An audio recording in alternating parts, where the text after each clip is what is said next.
pair, sauf le vomère qui est impair. Donc on a 6 os pairs, un seul os impair. D'accord? Donc je vais commencer par le maxillaire. Regardez, donc regardez cette image en couleur.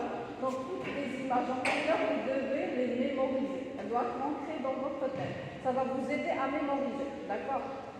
Donc, on va commencer par le maxillaire. Donc, on a 2 maxillaires. Donc, c'est un os pair. Regardez, c'est la pièce maîtresse, d'accord, du massif facial supérieur. On a dit massif facial parce que ces os sont soudés entre eux et constituent un massif.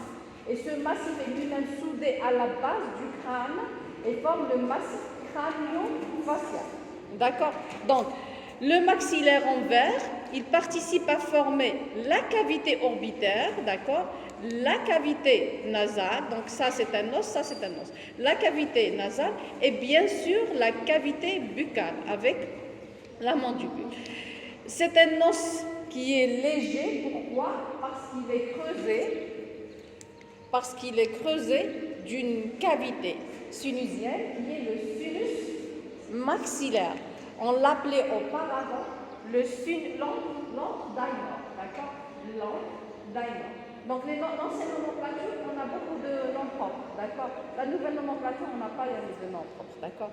Donc, c'est la pièce maîtresse de votre massif facial. Regardez, d'accord?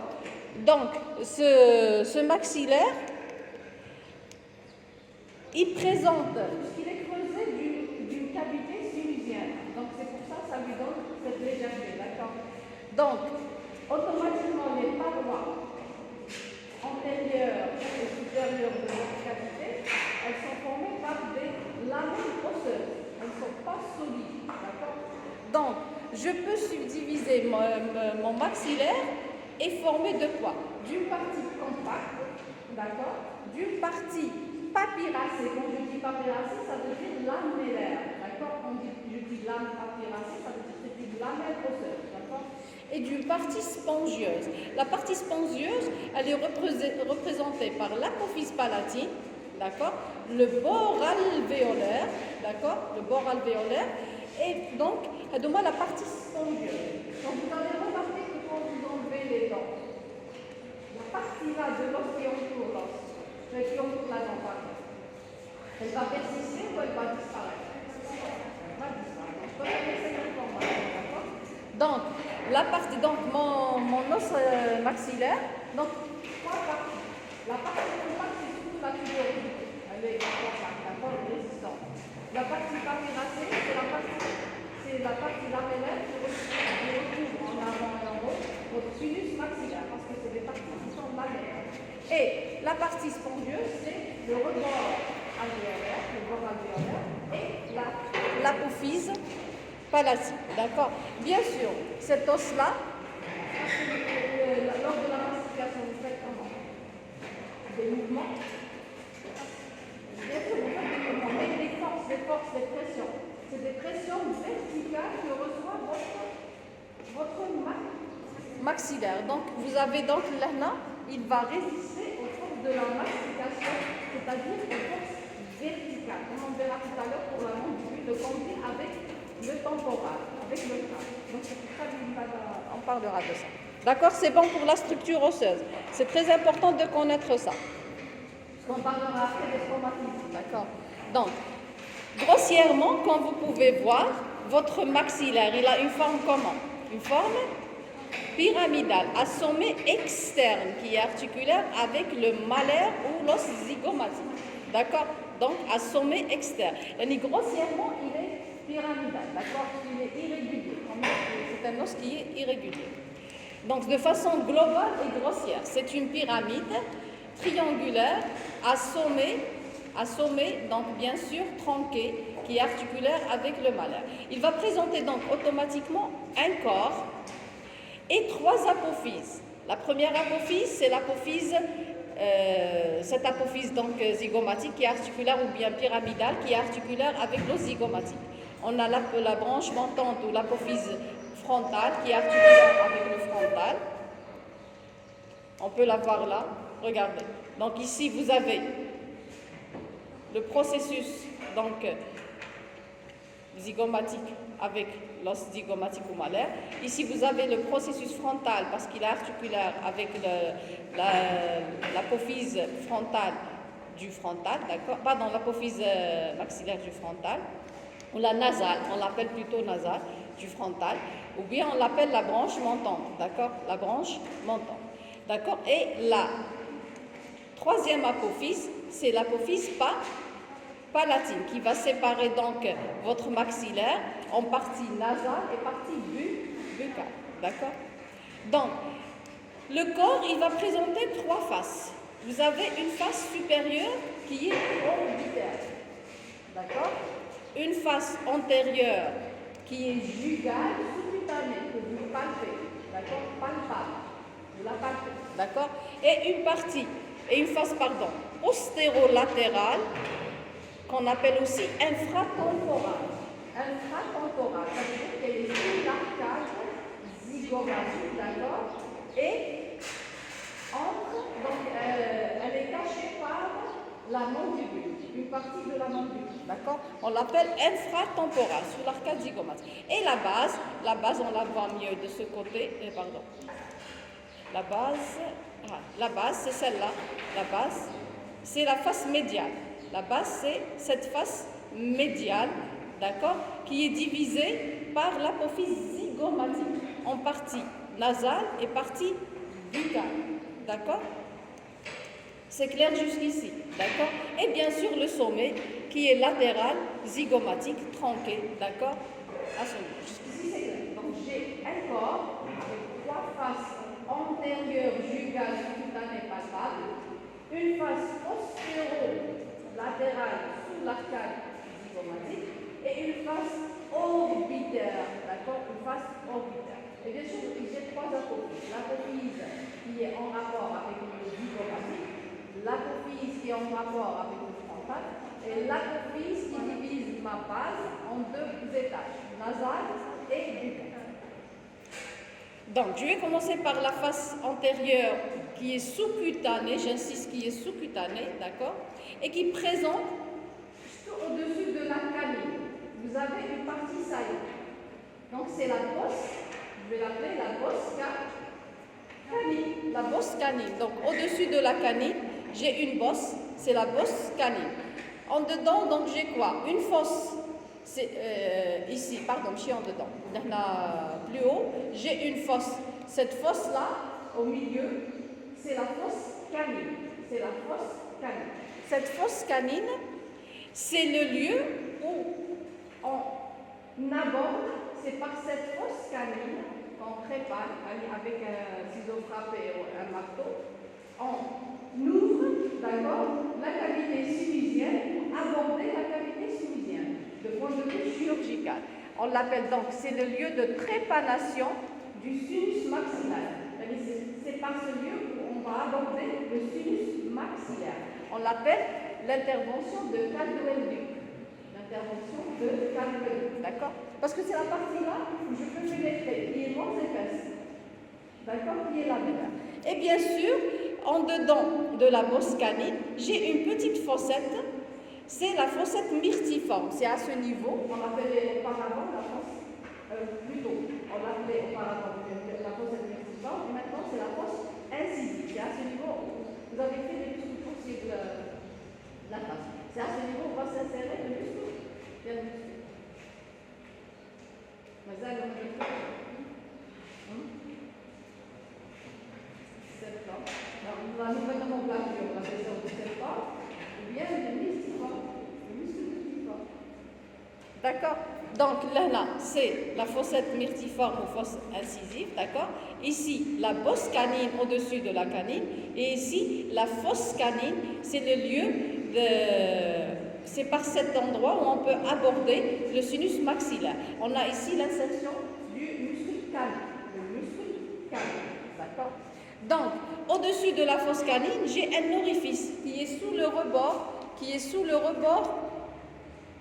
infraorbitaire, d'accord, sous le rebord orbitaire, d'accord, à peu près entre 5 à 10 mm, ça dépend donc bien sûr de l'âge, donc 5 à 10 mm, vous avez l'orifice sous-orbitaire ou là infraorbitaire qui est sous le rebord orbitaire. D'accord? C'est par là où va sortir le nerf infraorbitaire. D'accord? Le nerf infraorbitaire qui provient du nerf maxillaire, on verra après. D'accord?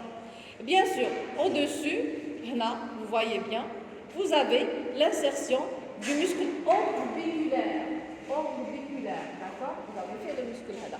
Orbiculaire des paupières qui permet la fermeture, d'accord? Et l'élévateur de la lèvre supérieure, d'accord? À ce niveau. Parce que j'ai mentionné, parce que vous avez fait les muscles grossiers de la lèvre. Donc la face, elle est palpable, d'accord? Elle est sous-cutanée, donc vous pouvez palper les reliefs. Ils sont palpables. C'est clair jusqu'ici? C'est bon. Donc, pour la face postéro-latérale, regardez. Elle est, on a dit, elle représente la face postéro-latérale, regardez, cette partie. Elle présente une tubérosité, une saillie, d'accord, qui est compacte, résistante, et qui présente 2 à 3 orifices dentaires postérieurs, d'accord. Cette paroi-là, la face postéro-latérale, elle représente la paroi antérieure de cette région-là, qui est sous l'arcade zygomatique, qu'on appelle la fosse infratemporale. La fosse infratemporale. Regardez, c'est cette région-là qui est en avant de l'apophyse styloïde, sous l'arcade, d'accord? Et en avant, vous avez la tubérosité maxillaire et médialement, vous avez l'apophyse ptérygoïde. D'accord? Donc, elle dit à la fosse infratemporale. La fosse temporale, vous avez, pour faire un résumé, pour faire la différence, la fosse temporale, c'est cette région-là où s'insère le muscle temporal. On a étudié les os du crâne, on a parlé. Donc, là, c'est l'écaille du temporal. Il s'insère sur la partie orbitaire de la grande aile du sphénoïde, sur la face latérale, la facette latérale ou temporale du frontal, d'accord? Et bien sûr, vous avez vu,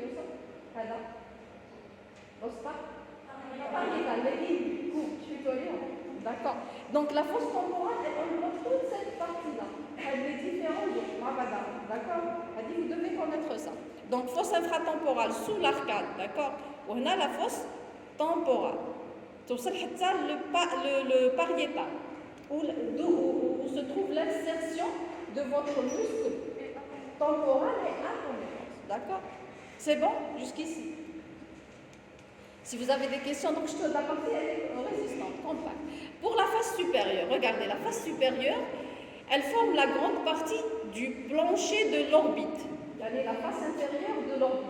Regardez, je peux dire, une partie, c'est le malaire, le zygomatique. Donc le plancher de l'orbite, la grande partie, c'est le maxillaire et une partie, le malaire. Donc, c'est une lamelle osseuse. C'est une lamelle osseuse. Donc, regardez, elle présente quoi? Elle est parcourue par un sillon. Ce sillon va devenir un canal et va s'ouvrir par le trou infraorbitaire. Le nerf, il passe ici. Il provient là. On l'appelle la fente. Elle est entre le maxillaire et le sphénoïde. Donc, je vais l'appeler la fente sphénomaxillaire. C'est ça la nouvelle nomenclature. Je vais l'appeler la fissure orbitaire inférieure, puisque la supérieure, c'est la fente sphénoïde. Cette image, elle est ancrée dans votre tête. Regardez, c'est la cavité orbitaire. Donc là, le toit, c'est le frontal, d'accord? La paroi médiale, c'est l'os planum de l'ethmoïde. Donc on verra après l'os lacrymal. On verra, elle fait partie du maxillaire. Le plancher, c'est le maxillaire et une partie du zygomatique. Et la paroi latérale, regardez, c'est le sphénoïde et le zygomatique. L'apex, le sommet, regardez le sommet. C'est une partie de l'aile, la petite aile du sphénoïde. C'est le trou optique, ou c'est la fente sphénoïdale, ou bien la fissure orbitaire supérieure. D'accord?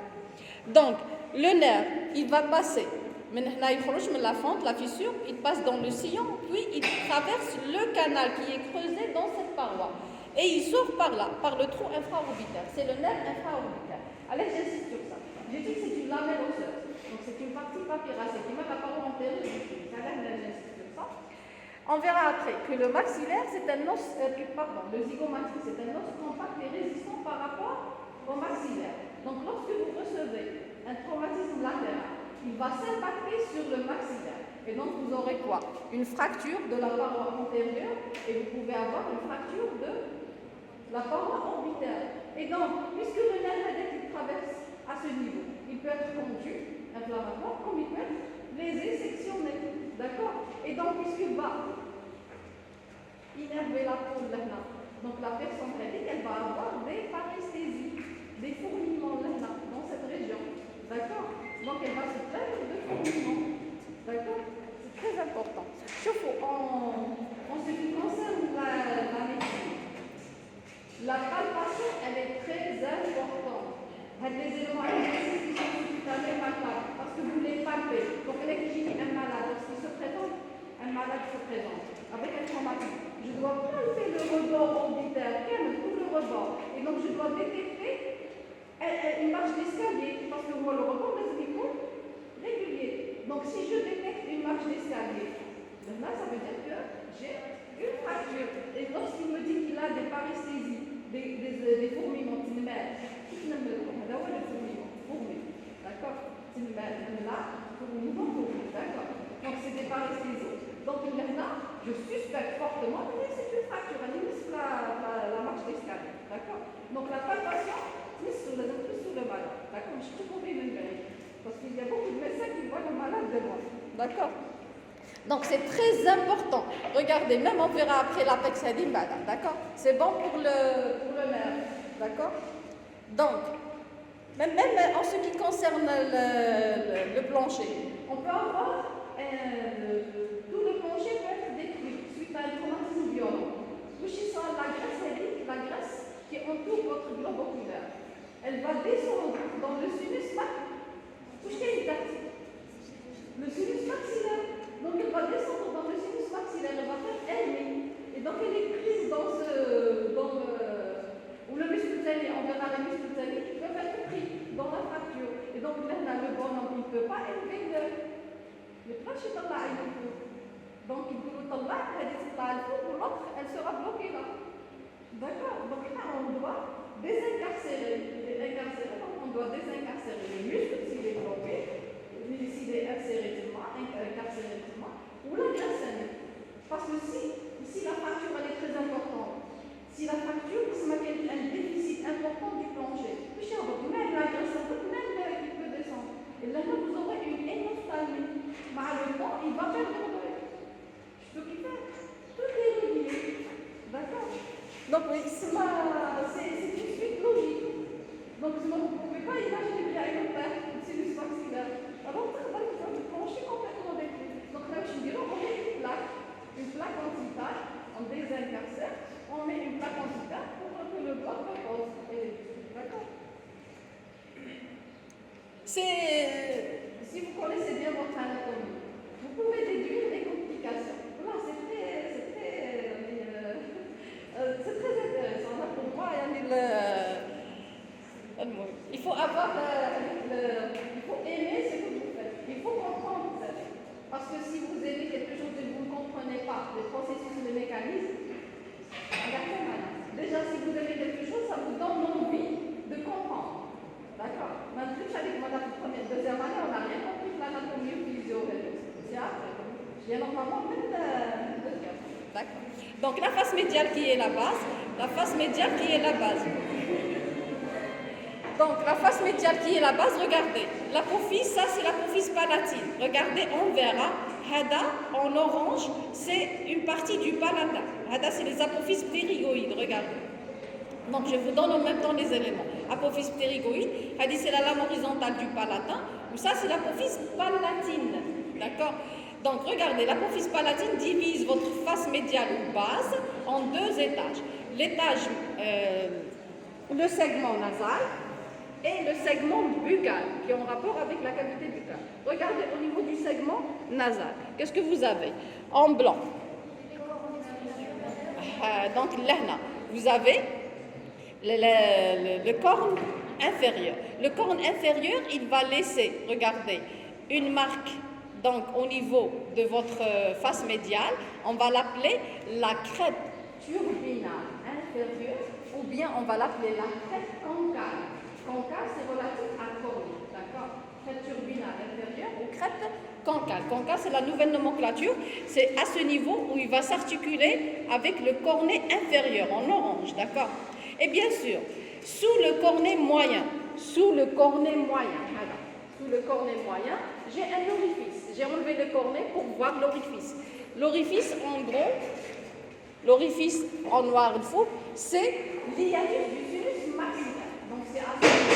Regardez, donc l'hiatus, l'orifice, il est entre le cornet moyen et le cornet inférieur. Donc, faire les gouttières d'eau sous le cornet inférieur, entre le cornet moyen et inférieur, entre le cornet supérieur et moyen, et donc on les appelle, ces gouttières, on les appelle les méas. C'est à ce niveau où vont s'ouvrir les sinus. D'accord? Vos sinus. Donc, vous avez ici, on a enlevé, donc là, c'est l'os lacrymal. Donc, on a enlevé l'os lacrymal pour voir une gouttière.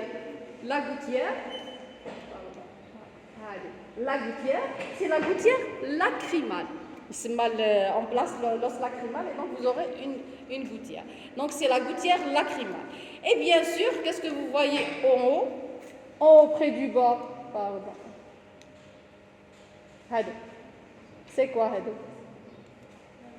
c'est les demi-cellules ethmoïdales du maxillaire qui vont se souder avec la moitié de l'ethmoïde. D'accord? Et bien sûr, vous avez en arrière, donc ici j'ai dit que c'est la hada, tout ça en orange, hada, c'est le palatin. Il a une lame horizontale et une lame verticale. Cette lame verticale, on va l'enlever. On va enlever tout le palatin. Et donc, qu'est-ce qui me reste?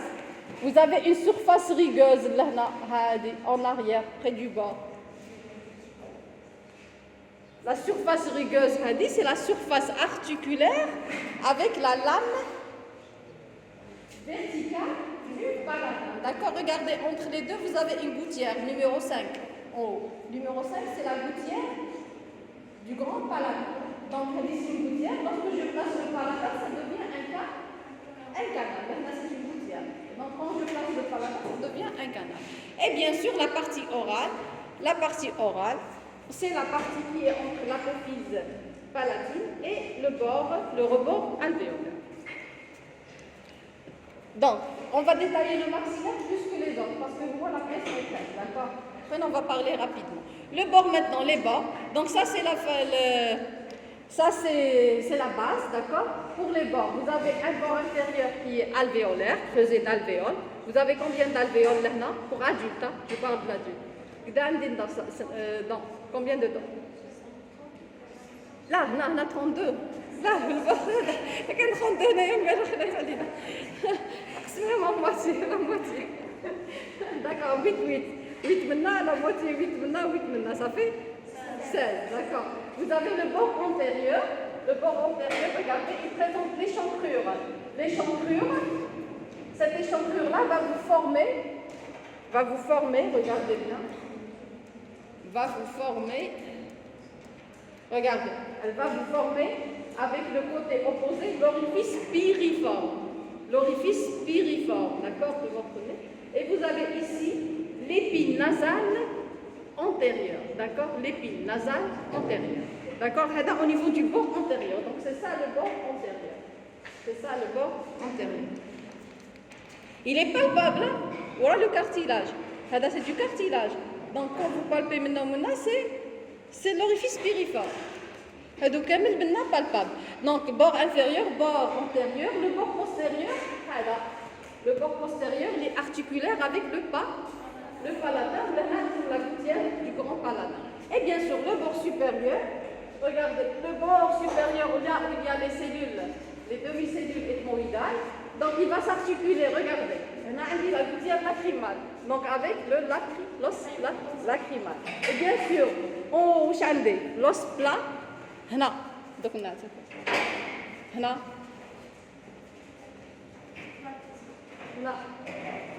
هذا c'est l'os planum, c'est la lame papyracée ou la face orbitaire de l'ethmoïde, les masses latérales, d'accord?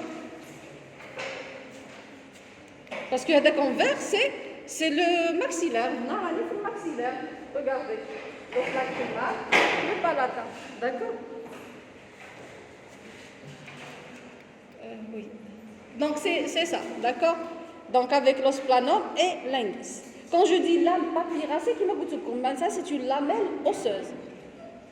Maintenant, le sinus, regardez bien. Là, c'est une coupe frontale. Ça, vous voyez, on a enlevé l'os. Ça, c'est le sinus maxillaire qui s'ouvre par l'orifice ou l'hiatus maxillaire au niveau du méa moyen. Quand je dis méa moyen, c'est-à-dire entre le cornet moyen et le cornet inférieur. Donc, le méa moyen. Là, c'est le méa inférieur. Sur le cornet inférieur, c'est le méa inférieur. Ou là, c'est le méa supérieur. Entre cornet supérieur et cornet moyen. Donc, il s'ouvre à ce niveau. Et donc, il a une forme triangulaire comme l'os. Donc, il a les parois antérieures, supérieures, postérieures, la même chose. D'accord? Donc, il est tapissé de muqueuses. Cette muqueuse, elle peut s'infecter et s'enflammer. On peut avoir une sinus. D'accord? On peut avoir même du pus qui sort par l'hiatus dans la cavité nasale. D'accord? Et vous avez la mauvaise odeur là. Vous sentez une mauvaise odeur. Donc, c'est une cavité aérienne pneumatique. Quand je dis cavité aérienne pneumatique, ça veut dire qu'il y a de l'air. Ça veut dire qu'il communique avec la cavité nasale. Parce qu'on élige la cavité nasale. Vous voyez le sinus maxillaire, les cellules ethmoïdales antérieures et postérieures, et le sinus frontal. D'accord? Le sphénoïdal. Donc, pour l'apophyse palatine, regardez, l'apophyse palatine, c'est une lame horizontale. Elle dit une ou elle dit deux, d'accord? Elle s'articule, donc elle sépare plutôt. Regardez, la base en partie segment nasal et segment buccal. Donc, la partie supérieure, elle représente le plancher nasal, yani la face inférieure, et elle constitue les deux tiers antérieurs. Donc, regardez. C'est les deux tiers antérieurs de la voûte palatine. D'accord? Donc, ma voûte palatine, elle est formée par l'apophyse palatine du maxillaire, donc ces deux tiers antérieurs, et le 1 tiers postérieur, ou on peut dire le 1 quart, c'est la lame horizontale de votre palatin. Donc, c'est la voûte palatine. D'accord? Et donc, elle présente en avant, regardez, là, l'épine antérieure, l'épine nasale antérieure, d'accord? Et vous voyez ici un orifice, c'est le trou incisif qui se continue par un canal. Le canal Heda, on va l'appeler le canal palatin antérieur, d'accord? Il me paraît le trou incisif, d'accord? Le derrière, c'est le canal palatin antérieur. Bien sûr, entre les deux apophyses palatines, vous avez une suture, c'est la suture intermaxillaire qui réunit les deux apophyses. D'accord? C'est bon pour l'apophyse palatine. D'accord. Elle est palpable, là. Vous la palpez là, la voûte palatine. C'est le palais osseux. On voit le palais osseux. D'accord? Donc, l'apophyse montante, maintenant, l'apophyse montante, d'accord? On l'appelle le processus frontal parce qu'il s'articule avec l'os frontal. D'accord? Regardez bien, cette face-là, processus frontal, il a une face latérale qui est palpable et une face médiale, c'est-à-dire nasale. D'accord? Une face latérale qui est palpable, donc sous-cutanée. Regardez la face latérale. Elle présente une crête que vous palpez. La crête, c'est la crête lacrymale antérieure.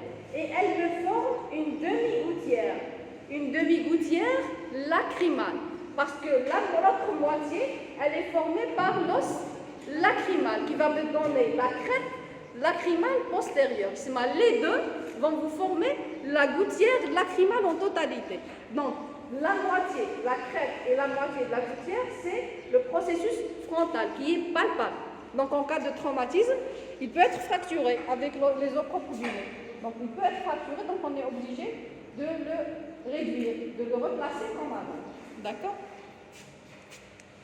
L'apophyse montante, toujours la face médiale, la face médiale, regardez. Tout à l'heure, on a dit c'est au niveau du corps. Donc, c'est la crête turbinale inférieure ou concave qui est en rapport avec le cornet inférieur. Donc, il faut dire que c'est la crête turbinale supérieure ou bien la crête ethmoïdale. Elle est en rapport avec quoi? En blanc, pour le cornet inférieur. Oui, c'est-à-dire le cornet moyen. Le cornet moyen, d'accord? Elle a dit ethmoïdale, d'accord? Ethmoïdale avec le cornet moyen. Et bien sûr, automatiquement, on a dit qu'elle s'articule en haut avec le frontal, en arrière avec l'os lacrymal ou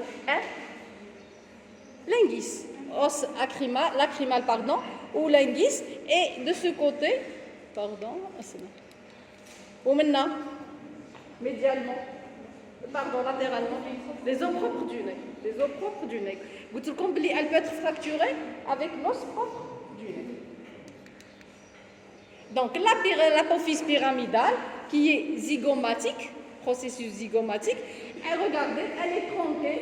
Regardez, elle est en rapport avec la face orbitaire, la face jugale cutanée et la face postérolatérale ou temporale. Regardez, elle est triangulaire, elle s'articule, c'est l'apex, elle représente l'apex, elle s'articule avec le malaire. D'accord? Elle s'articule avec le malaire. Bien sûr, là, on a une crête sous la pyramide, elle est palpable, la crête. S'il y a une fracture ou qu'il y a une descente, dans le maxillaire, vous la passez. Par contre, vous pouvez la passer, la crête. Donc, il y a le maxillaire. Donc, le maxillaire, c'est la pièce maîtresse, d'accord? Donc, vous voyez, la plupart des os sont soudés au maxillaire, d'accord? Donc, on passe maintenant à l'os zygomatique. Si vous n'avez pas de questions pour le malaire, pour le maxillaire, on passe à l'os zygomatique ou l'os malaire en orange.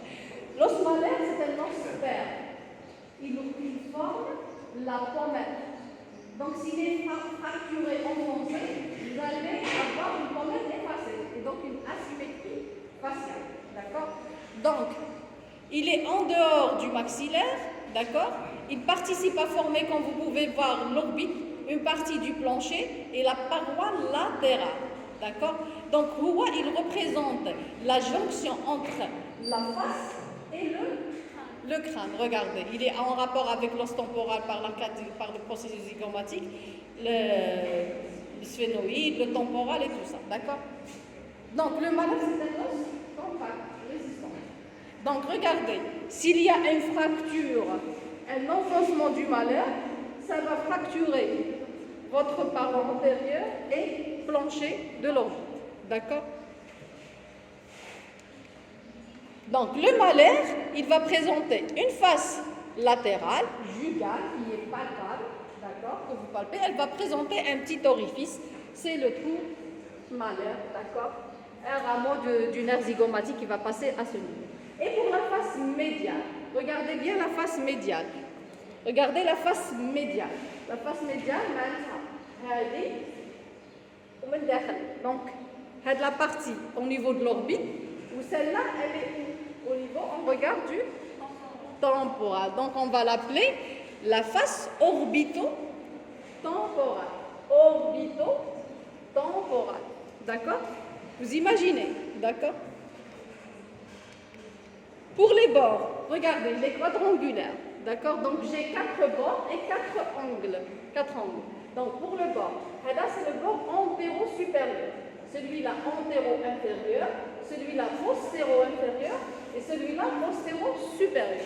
Pour le bord antéro-supérieur, c'est le bord, il constitue le rebord latéral de l'orbite. D'accord? Pour le bord antéro-inférieur, il s'articule avec la pyramide ou l'apophyse pyramidale du maxillaire. D'accord? Donc, pour le bord postéro-supérieur, il est en rapport, il regarde quoi?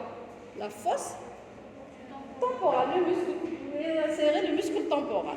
Pour le bord, là, le bord postéro-inférieur, on a l'insertion du muscle masséter. Quand vous mâchez, vous pouvez palper le muscle masséter qui est en train de se contracter. D'accord?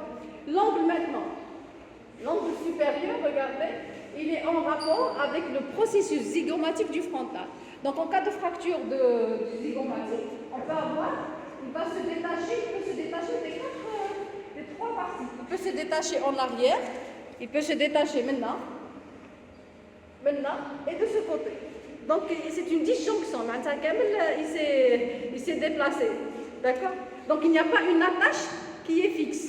Toutes les attaches ont été touchées. D'accord? Donc vous avez l'angle supérieur avec le processus zygomatique du frontal, ou bien appelé apophyse orbitaire externe. Vous avez l'angle postérieur, il va s'articuler avec quoi? L'apophyse zygomatique du temporal, et ils vont former l'arcade zygomatique. Donc c'est toute l'arcade. Donc en fait, le traumatisme latéral, vous pouvez avoir un enfoncement de l'arcade. Et donc vous avez donc la pommette là qui est enfoncée, d'accord? Mais ce n'est pas la pommette de ce côté, là, l'arcade. Vous avez un enfoncement de l'arcade. Donc maintenant, il faut réduire cette fracture. Donc comme simple, avec un crochet bas, on introduit un crochet en sous-cutané sous l'arcade, et on fait remonter, d'accord? Et ça va se réduire comme avant, d'accord? Si la fracture est difficile, maintenant on peut intervenir du point de vue chirurgical. Sinon on va ouvrir, on va mettre des plaques, on va des filations, d'accord? Donc, pour l'angle antérieur et inférieur, ils sont articulaires avec toujours le processus pyramidal du maxillaire. Donc là, le malaire, qu'est-ce qu'il représente? Le malaire, c'est un os résistant, dû avec une hadith résistant, une hadith moins résistant. Tout le pare-choc de votre véhicule, il sert à protéger quoi? Le moteur. Donc là, c'est un pare-choc latéral de la face. Donc le malaire est considéré comme un pare-choc latéral de la face. Donc automatiquement, je peux voir le pare-choc antérieur. Les autres du nez, elles ont le pare-choc antérieur parce qu'il va protéger les pneumonies, la gastrite, la gorge, et puis la gorge d'abord. D'accord? Avant les autres, parce qu'on parle de la base du crâne. D'accord? Donc là, c'est les pare-chocs antérieurs ou pare-chocs latéral. Là, il est résistant. D'accord? C'est bon pour le malaire. Le malaire, vous voyez qu'il vous donne la pommette. Si le malaire est fracturé, enfoncé, là, vous avez perdu le relief de votre corps. D'accord? Et de point de vue esthétique, c'est vraiment gênant. Donc pour l'os lacrymal, en blanc ou inguisse, regardez, c'est une lame quadrangulaire, d'accord? Il est en arrière du processus en jaune frontal du maxillaire. Donc il participe à former la paroi médiale de l'orbite, c'est-à-dire l'os planant de l'ethmoïde, lui, d'accord? Ou le processus frontal. Donc, et bien sûr, à l'intérieur, en médial, il participe à former la paroi latérale de votre cavité nasale. D'accord? Automatiquement, il a deux faces.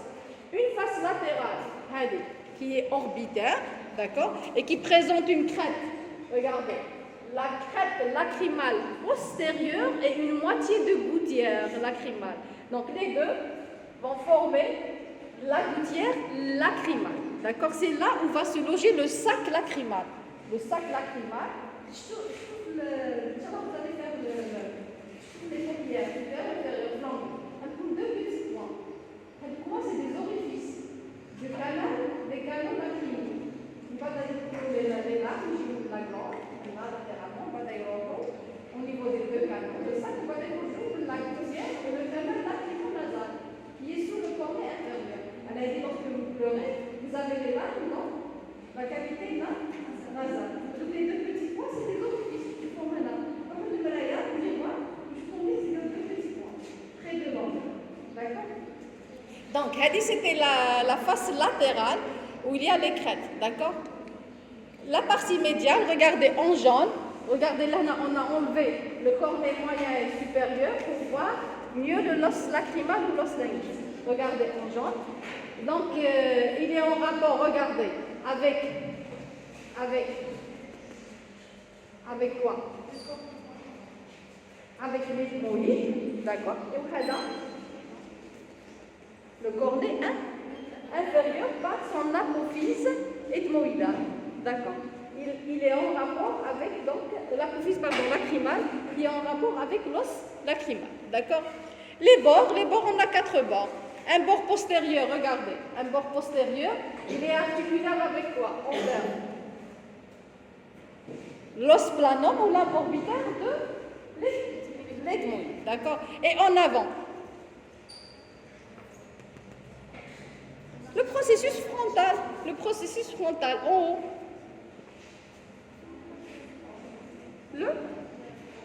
L'os frontal, d'accord? Il est le processus donc frontal du maxillaire et en haut avec le processus nasal du frontal. Et bien sûr, en bas, on a dit avec le processus ou l'apophyse lacrymale du cornet inférieur. Voilà, c'est le cornet inférieur que vous pouvez voir recouvert de muqueuse à travers votre nez. Donc, sur le miroir, donc je vois le cornet inférieur. Voilà, c'est l'os lacrymal, d'accord? Donc, vous voyez qu'il est quadrangulaire, il peut être fracturé. L'os planant, la paroi médiane, elle peut être fracturée. C'est parce que c'est des lamelles osseuses, ce n'est pas des os compacts résistants. Donc, on peut avoir une fracture de la paroi interne. Et plutôt que la fracture très importante, vous pouvez avoir une saillie implique de la graisse. Et donc, il est là, quand vous voyez la personne, vous avez l'impression qu'il y a une asymétrie entre les deux yeux. D'accord? Donc, c'était pour l'os lacrymal, c'est bon. Os pair, les deux côtés, c'est bon? Donc, l'os palatin, moi, je suis difficile donc à comprendre. D'accord? L'os palatin, pardon, c'est comme l'image m'a dit. Ah, l'os palatin, regardez. L'os palatin, a des couleurs orange, monsieur rose. Donc, cette couleur-là, elle vous montre l'os palatin. L'os palatin, regardez, il a une lame horizontale qui participe à former la voûte palatine, d'accord, le palais osseux, d'accord, et une lame verticale qui est en rapport, s'articule avec le bord postérieur du maxillaire, d'accord. Donc, on commence par la lame, donc le palatin, vous palpez la lame horizontale. La lame verticale, c'est parce qu'elle est en dedans du maxillaire, donc on ne peut pas la palper. Mais la lame horizontale, elle est palpable. Donc, comme j'ai dit tout à l'heure, il est profond, donc en arrière du maxillaire, on a donc la lame horizontale, on commence par la lame horizontale, puis en arrière de l'apophyse palatine du maxillaire. Donc regardez, elle est quadrilatère. Donc, elle est en rapport, شوفوها فوق pardon.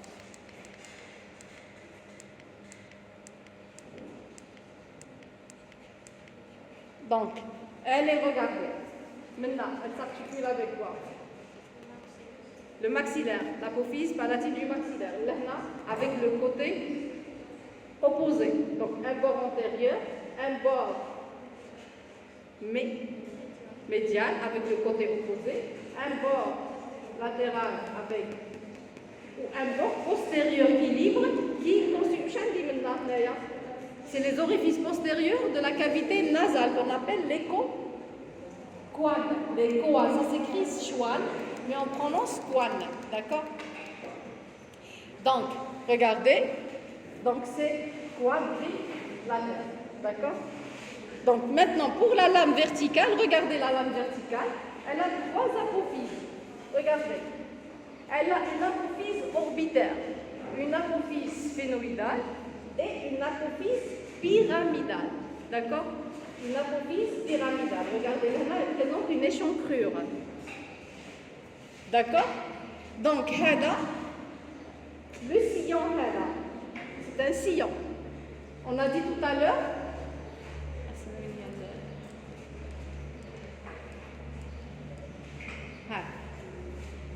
il va s'articuler, la lame verticale va s'articuler au niveau du bord postérieur. Et elle va se concorder avec ces facettes-là. Là, j'ai un sillon. Donc, la lame verticale, elle a un sillon. Et donc, les deux vont former une gouttière. C'est la gouttière du grand canal, grand palatin. D'accord? C'est pas la même chose, là, d'accord? Cette gouttière-là. D'accord? Et regardez bien le cornet moyen et le cornet inférieur. C'est vrai qu'il s'insère sur le maxillaire, mais il s'étend en arrière. ils s'étendent vers la lame verticale de votre palatin. Le cornet inférieur et le cornet moyen. Donc j'aurai la même chose, une crête turbinale inférieure et une crête turbinale supérieure. Celle-là, c'est la crête comment? Ethmoïdale, et celle-là, c'est la crête concale qui est relative au cornet inférieur. D'accord? Donc, regardez, Heda, il est plus proche de la réalité. Donc, ce palatin, on a dit qu'il est entre le maxillaire et l'apophyse ptérygoïde. C'est ça. Il est en dedans du maxillaire, ou en arrière de lui, vous avez l'apophyse ptérygoïde. Donc, l'image a dit que les sera ancrée. Donc, regardez, pour la face médiane, elle est nasale. Donc, on a les deux crêtes, d'accord? La crête turbinale inférieure et l'autre crête turbinale supérieure. Pour la face latérale, d'accord, elle va limiter quoi? La fosse infratemporale. Regardez, elle va limiter la fosse. Maintenant, latérale, elle va limiter une partie de la fosse infratemporale. On a juste le palatin comme la lame verticale. D'accord? En dedans, il est en dedans du maxillaire. Donc il faut l'imaginer. Donc on a qui le maxillaire en arrière. Je peux palper la lame verticale du palatin. D'accord? C'est mais il faut imaginer, d'accord? Donc, j'ai dit l'apophyse pyramidale, d'accord? On a l'apophyse orbitaire et on a l'apophyse sphénoïdale. Entre les deux, j'ai l'échancrure sphénopalatine. Hein? Et quand je place l'os, regardez, quand je place mon os, elle devient quoi? Donc elle est fermée par le sphénoïde. Ça devient le foramen. Cette échancrure, donc elle est fermée. Donc ça devient le trou sphénopalatin. Regardez, elle a l'apophyse sphénoïdale parce qu'elle s'articule avec ou l'apophyse orbitaire parce qu'elle va former le plancher. L'image est dit ancrée. Elle va former le plancher de une petite partie du plancher de l'orbite. C'est pour ça qu'on l'a appelée apophyse orbitaire. Regardez cette apophyse orbitaire. Regardez. Maintenant, elle s'articule mal le planon de l'ethmoïde ou maintenant avec le maxillaire. D'accord? Bien sûr, en arrière, maintenant, à le sphénoïde. D'accord? Oui, elle forme une petite partie du plancher de votre orbite. D'accord? Vous arrivez à l'imaginer, mais pas la tête. Donc la lame horizontale est celle-là. Vous la palpez, mais pas la partie postérieure du palais. D'accord? Donc là, le cornet inférieur. Le cornet inférieur, c'est ferme. Il est allongé, on l'a appelé cornet parce qu'il ressemble à un cornet. Il est enroulé comme un cornet. D'accord? Il a une paroi. Donc, Hadi, c'est une vue latérale. D'accord? Donc, il va participer à former la cavité nasale. Regardez. Il va participer à former la cavité nasale. Donc, Hadi, c'est la face latérale. La face médiale. Donc, ce qui est en dedans, il y a la face latérale. Donc la face latérale, la face latérale, regardez, elle présente le processus, ce que vous voyez ici, le processus maxillaire. Ça veut dire qu'elle va s'articuler avec le maxillaire. Donc elle dit la face latérale. La face médiale, donc le processus maxillaire, il est articulaire avec le maxillaire. La face médiale, regardez. Elle va présenter, bien sûr, elle a le bord inférieur, l'extrémité antérieure, l'extrémité postérieure, ou elle compte deux apophyses. D'accord? Une apophyse avec le jaune, c'est-à-dire le jaune, on voit l'os lac. Donc c'est l'apophyse lacrymale du cornet inférieur. Ou l'autre, articulaire avec l'ethmoïde. Bien sûr, avec l'ethmoïde, le cornet moyen, donc c'est l'apophyse ethmoïde. Donc là, le cornet inférieur, vous pouvez le palper. Donc le miroir, où tu fais une saillie recouverte de la muqueuse, c'est-à-dire le cornet inférieur. C'est un os propre de la face. Donc le vomère, c'est le seul os qui est intermédian. Regardez, c'est la lame perpendiculaire de l'ethmoïde. Donc la lame perpendiculaire de l'ethmoïde, elle est antéro-supérieure. Le vomère, regardez, il est inféro-postérieur. Donc la grande partie هذيك من فوق c'est la lame perpendiculaire de l'ethmoïde. ومنها من قدام c'est le vomère. Donc لازم نبان نشوف la grande partie لازم نبان من الكوع باش نشوفوا كيف هو حق في grande partie. ناخذ جاي هكذا antéro-supérieur وهذا جاي inféro-postérieur. Donc من قدام je vois l'avant, je vois vers le petit partie et en arrière je me vois au palier. Donc le vomère, il participe, c'est une lamelle osseuse quadrangulaire, il participe à former la cloison osseuse. La cloison osseuse, parce qu'il y a ici la partie cartilagineuse. Il a deux faces automatiquement, deux faces, d'accord, nasales, d'accord. Donc, un bord supérieur, regardez, un bord supérieur, il est articulaire, avec le sphénoïde, maintenant, d'accord. Un bord inférieur, maintenant, il est articulaire avec quoi? Il va former la crête nasale. Et un bord antérieur articulaire avec la lame perpendiculaire de l'ethmoïde. Et un bord postérieur qui est comment? Libre. Il va diviser là, on voit il limite les coanes. En dedans, il limite les deux orifices postérieurs de la cavité nasale, c'est les coanes. Regardez, en haut, il s'articule avec le sphénoïde par deux petites apophyses, d'accord, au niveau du sphénoïde. C'est bon? Maintenant, les os propres du nez, on voit les derniers os du massif facial. Donc, regardez, quadrilatère, on a dit que ce sont le pare-choc antérieur, d'accord, de votre face. Il s'articule, regardez bien, avec le frontal, le frontal, maintenant latéralement avec le processus frontal du maxillaire, là avec le cartilage nasal, d'accord, le cartilage nasal, et bien sûr, il présente une face,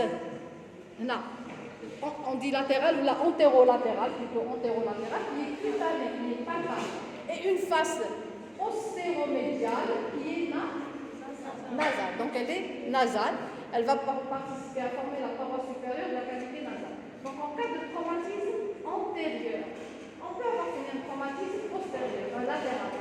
Traumatisme antérieur, maintenant, on peut avoir, donc, si l'énergie, la force du traumatisme est très importante, elle peut toucher l'ethmoïde, qui est juste en arrière, l'épine du frontal, l'ethmoïde, et donc on aura maintenant une fracture de la base du crâne.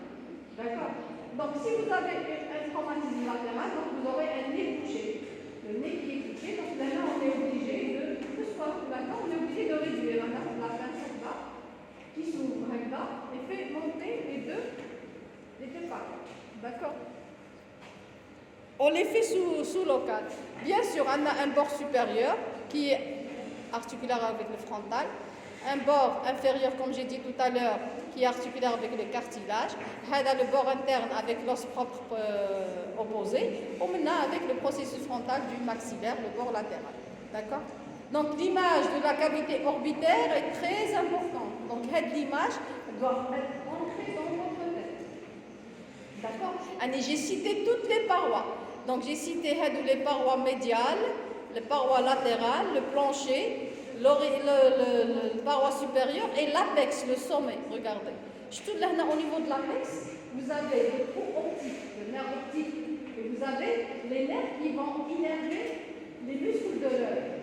Donc imaginez une fracture très importante, un traumatisme très important qui va entraîner une fracture de l'apex. Ou là, un hématome qui va comprimer les éléments qui se trouvent à ce niveau. Ou là, un bout d'os qui est fracturé et qui comprime ces éléments. Donc quel est le risque là? Donc le nerf optique qui peut être soit comprimé, soit lésé, soit sectionné. D'accord? S'il est sectionné, c'est fini. S'il est lésé ou là, inflammatoire, ponctuel, ça peut.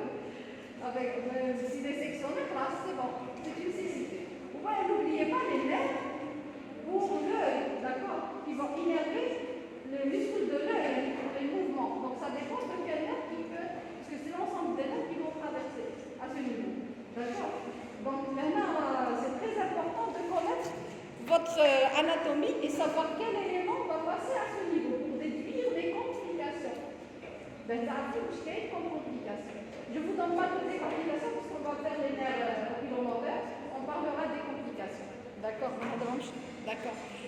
c'était pour les os propres du nez.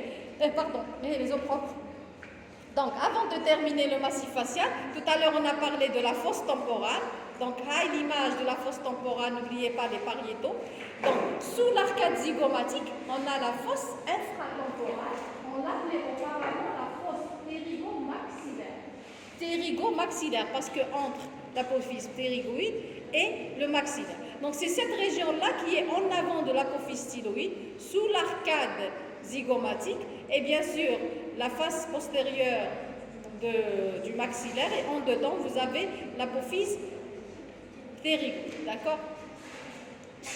Regardez là sur un coupe d'accord, scanographique. Regardez, ça c'est la branche montante de la mandibule. Ça c'est une partie de l'arcade zygomatique. Ça veut dire là, je suis sous l'arcade zygomatique. Normalement, si j'étais au niveau de l'arcade zygomatique, je dis l'arcade, au-dessus, je dis le muscle temporal. D'accord? Là, vous avez le masséter. Là, c'est le ptérygoïdien médial. Les apophyses ptérygoïdes, tu vous firmes. Là, c'est le sinus maxillaire. C'est la paroi antérieure. Je trouve qu'elle est fine, la paroi antérieure. Tu vois la paroi, des parois médiales. Et là, la paroi postéro-latérale. Vous voyez les apophyses ptérygoïdes. Regardez. Les deux apophyses ptérygoïdes. Donc là, l'échancrure ptérygoïdien. Donc là, le ptérygoïdien médial. Ou là, le ptérygoïdien latéral. Là, c'est le pharynx, là c'est la cavité nasale, et là c'est le pharynx, d'accord? Donc là, il faut reporter, bien sûr là c'est la vertèbre, donc il faut reporter ce que vous avez étudié en anatomie sur les coupes scanographiques et IRM, c'est la même chose. Donc il ne faut pas imaginer à quel niveau vous êtes. Les attaques pas que le niveau vous êtes, d'accord? Donc, pour les parois rapidement, donc automatiquement on a cité les éléments. Donc la paroi antérieure de votre fosse infratemporale ou fosse ptérygomaxillaire, la paroi antérieure elle est représentée par quoi? La face postérolatérale ou la tubérosité du maxillaire. D'accord. Qu'est-ce que vous avez au niveau de la paroi médiale? C'est l'aile de l'apophyse ptérygoïde. Donc c'est la face latérale de l'apophyse ptérygoïde. Donc vous avez une paroi supérieure. La paroi supérieure, là, on va pénétrer le muscle temporal. Donc il y a la paroi supérieure qui la fait communiquer avec la fosse temporale. Donc là, on a un orifice. D'accord? On passe le muscle temporal. Donc il faut imaginer l'arcade, vous avez le muscle temporal. D'accord? Et puis, vous avez la base latérale. La base, c'est la partie qui dit maintenant. Normalement, j'ai enlevé, qu'est-ce que j'ai enlevé? La mandibule, c'est la branche montante de la mandibule. Donc, automatiquement, la paroi latérale ou la base, elle est formée donc par une partie de l'arcade zygomatique, le processus zygomatique, et la partie supérieure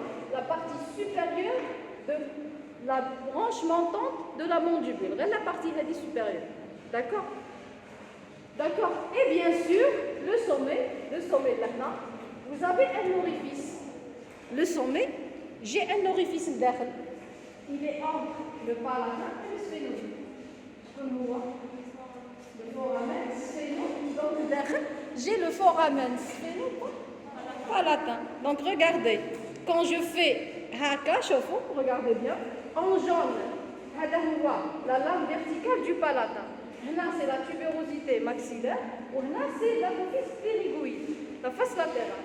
Donc là, je vois l'orifice. Il est entre le palatin et le sphénoïde. D'accord? Donc, là, ce que j'ai montré tout à l'heure, il y a la fente sphéno-maxillaire ou infratemporale. Donc, le fond, l'arrière-fond, vous trouvez l'orifice. Donc, l'arrière-fond, on l'appelle la fosse ptérygopalatine. La fosse ptérygopalatine, c'est-à-dire entre le palatin et سما لازم يدخل داخل شفتو كيما تدخلوا مثلا صالون وعندكم ما باليش تيول ولا اون تيب شامبر انتي شامبر سما هذاك لو هول الكبير هو لا فوس انفراتمبورال بعد عندي لونتي شامبر هذيك هي لا فوس ptérygopalatine. Donc elle est entre la lame verticale en dedans, la lame verticale du palatin. Vous avez le bord antérieur de l'apophyse ptérygoïde et la tubérosité maxillaire.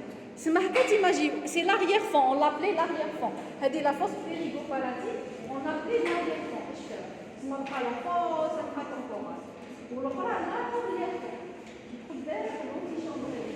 D'accord? C'est bon? C'est avant de la cavité parce qu'on faisait le cours de la cavité orbitaire. On parlait de la fosse infratemporale. Ou la fosse temporale. Et nous, pour vous situer. Donc, ça dit que c'est la fosse temporale. Sous l'arcade zygomatique, nous sommes là de la branche montante de la mandibule. D'accord? Derrière, sous l'arcade, on dit la fosse infratemporale. Allez, on insiste sur la fosse infratemporale.